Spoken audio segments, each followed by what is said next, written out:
During the investigation of the Titanic shipwreck, researchers noticed a strange and unusual thing. At the bottom of the sea, the front part of the ship was in good condition, while the back part was in very bad condition, and that 2,000 feet away. Indeed, after lying at the bottom of the sea for hundreds of years, iron and steel rots. But if these two were part of the same ship, and sunk at the same time, then why so much difference between the front and the back? Researchers believe that on the night of the accident, something else happened to the Titanic besides hitting the iceberg, which caused more damage to its aft section.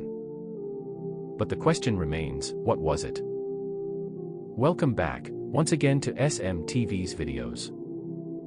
Viewers, in 1912, the night when the Titanic crashed. At that time, it was 700 kilometers away from Newfoundland, Canada, alone in the middle of the dark sea. At the time of the incident, there were a total of 2,240 people on board, out of which 1,500 people lost their lives. The one who was called unsinkable quickly succumbed to the dark depths of the sea before the power of nature. The only eyewitnesses of this accident were those who somehow jumped from the ship into the cold water of the Atlantic Ocean. Anything that happened from the collision with the iceberg to the sinking of the ship, its record was not with anyone except those eyewitnesses, who were themselves struggling against the cold water. The first rescue ship, the RMS Carpathia, also arrived an hour and a half after the Titanic sank. It was also fortunate that they received the Titanic's emergency message. Otherwise, those who were fighting for their lives in the cold water would not have survived. And no one would have known about the Titanic disaster either. During the investigation, initially, no one knew what had happened with the ship. But then survivors revealed that the ship had collided with an iceberg. These statements were confirmed upon seeing the iceberg present at the scene, on which Titanic's red paint was still visible. After the accident, looking at eyewitness and evidence, it was stated in the investigation report that the iceberg had left a 300-foot hole on the right side of the Titanic, meaning that 1/3 of Titanic's entire side was torn open.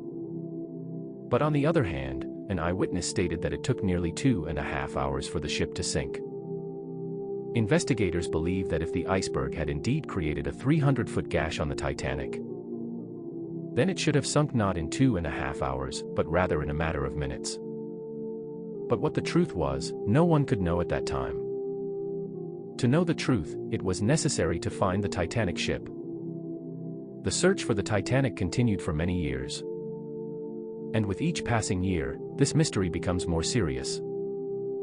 Finally, after 73 years, when the Titanic wreck was found, it was a huge breakthrough for the marine industry. The time had come to find answers to all the questions that Titanic had left behind. At a depth of 4,000 meters in the Atlantic Ocean, the wreckage of the Titanic lay in pitch-black darkness for decades. Several expeditions were arranged, which captured countless photos of the shipwreck.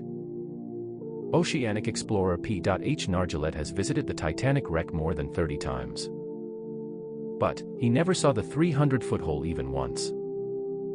However, this profile photo of the Titanic shows a 30-foot area that indicates something had hit here. Its area is only 11 square feet, and calculations suggest that it could accumulate around 370 gallons of water inside the Titanic every second. At this rate of filling, it means that the entire ship would have been filled with water in about 2.5 hours. And according to eyewitnesses, it also took about 2.5 hours for the Titanic to sink. So, one mystery was solved, that there wasn't a 300-foot hole in the Titanic. Rather, there was only a 30-foot long crack. But this was not the only mystery. There was still a lot to know.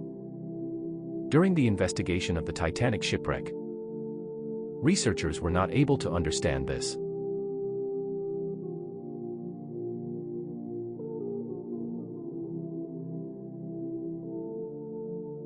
How is the front part of the ship, called the bow, was in a better condition than the back part, i.e., the stern? And why is there so much distance between the two? The high-tech sonar scanning technology was used to solve this mystery. ROVs captured hundreds of thousands of pictures of the Titanic's shipwreck site, and then converted them into a 3D model with the help of computer graphics. This model also had all the details that no normal camera or human eye can see at this depth. In the model, it can be seen that all the decks of the 392-foot-long stern are nested within each other, as if it is not a steel ship but a paper ship. Different parts separated from the ship are scattered around. Only 2 engines the size of a house are attached to it. In this model, there is another important clue hidden as well. The clue that tells about this condition of the stern. 110 years ago, when the stern hit the ocean floor. So, its traces are still there till today, which can only be seen through 3D model. These marks show when the stern hit the ocean floor. So, it was rotating in an anti-clockwise direction. Scientists can infer from these marks that the stern was going underwater with a speed of 80 kilometers per hour at that time, when the rear part of the ship was going deep into the water at such a speed. So, the forces generated by the water caused the ship's loose parts to break apart. And when it hit the ocean floor 4 kilometers below, all its decks sank into each other. On the other hand, as you can see, the design of the bow section is hydrodynamic, meaning it can easily cut through the water, just like a ship creates its path by parting the water as it floats on it.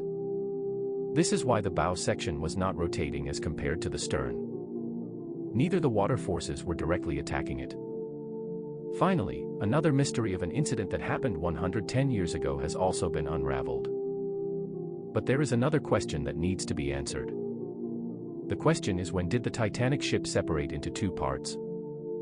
As you know, the news of the ship breaking into 2 parts was given by an eyewitness. For years, it has been believed that the Titanic had already divided into 2 parts before it sank. This news is quite true, but it is not the whole truth. When the bow section flooded, it went underwater, due to which the entire weight of the stern section was falling on the pivot point, i.e., the center. This center point could not bear excessive weight and broke and divided into 2 parts. But the 3D model, created by sonar scanning, tells a different story. Yes, if seen, the equipment inside the Titanic is scattered far and wide on the ocean floor. It includes coffee cups, dinner plates, chandeliers, deck benches, and even people's personal belongings. About 90% of these items belong to the stern section. A total of more than 10,000 items are spread across this area, which is an area of about 3.2 square kilometers. If this section was separated from the bow section above the water, so this means that by reaching the ocean floor, its debris would not have spread over 3.2 square kilometers, but an even larger area, as you can see in this animation as well. Therefore, experts believe that this section broke above water, but it is separated from the bow section by approaching the ocean floor. And then, while rotating, it changed its direction and fell about 2,000 feet away. Today, the body of the RMS Titanic has completely rusted. Scientists believe that at the depths of the ocean, oxygen is very scarce, which is why the process of rusting also happens very slowly. But when some samples of rust were extracted and tested, so it was found that the rust is due to the oxygen released by bacteria. Experts believe that the speed with which it is rusting, in the next few years, all the floors of the Titanic will collapse on each other, and then it will lose its original shape forever. I hope you will also like and share this video of SMTV. Thank you so much for your kind comments. See you in the next awesome video.